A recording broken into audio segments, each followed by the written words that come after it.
বাড়িতেই এরকম মুচমুচে সুস্বাদু ফ্রেঞ্চ ফ্রাইস খেতে চান, তাহলে দেখে নিন আজকের রেসিপি।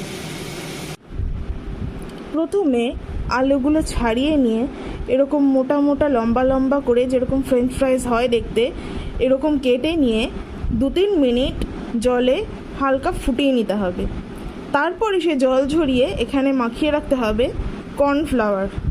এখানে আমি এখন এই কর্নফ্লাওয়ার মাখিয়ে রেখে দিয়েছি। এরপরে স্টেপেই হচ্ছে আর কিছু না, ভাজতে হবে। আর কর্নফ্লাওয়ার দেওয়ার আগে জলগুলো ভালো করে টিস্যু দিয়ে মুছে নিতে হবে। এই স্টেপে কিন্তু অন্য আর কিছু অ্যাড করবেন না, তাহলে কিন্তু আলু থেকে জল বেরোবে। শুধু কর্নফ্লাওয়ার অ্যাড করে কিছুক্ষণ রেখে দিতে হবে, তারপর ভাজতে হবে। এই যে এরপরে ভাজা স্টার্ট করে দিয়েছি। এরকম সাদা তেল নিয়ে এর মধ্যে রিফাইন্ড অয়েল নিতে পারেন বা অলিভ অয়েল নিতে পারেন, যে তেলে ইচ্ছে। এরকম করে ভাজতে হবে। ভাজা হয়ে গেলেই তেল ছেড়ে নিয়ে এভাবে তেল ছেঁকে তুলে নিলেই রেডি হয়ে যাবে হোমমেড ফ্রেঞ্চ ফ্রাইস।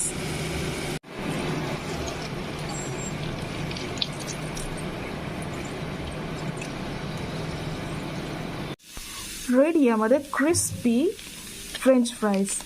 এবার এর ওপরে একটু চাট মশলা ছড়িয়ে নিয়ে খেলে একদম লাগবে দারুণ, পারফেক্ট একদম। বাড়িতে এরকমভাবে ভেজে ট্রাই করে খেতেই পারেন। আর আরও নতুন নতুন রেসিপি দেখতে চাইলে সাবস্ক্রাইব করতে ভুলবেন না সৌরভস ডায়েরি। খেয়ে দেখো কেমন হয়েছে, ক্রিস্পি? বাহ, দারুণ ক্রিস্পি। বাহ। তাহলে এই রেসিপিটা ট্রাই করে কমেন্ট করে অবশ্যই বলবেন কেমন হয়েছে।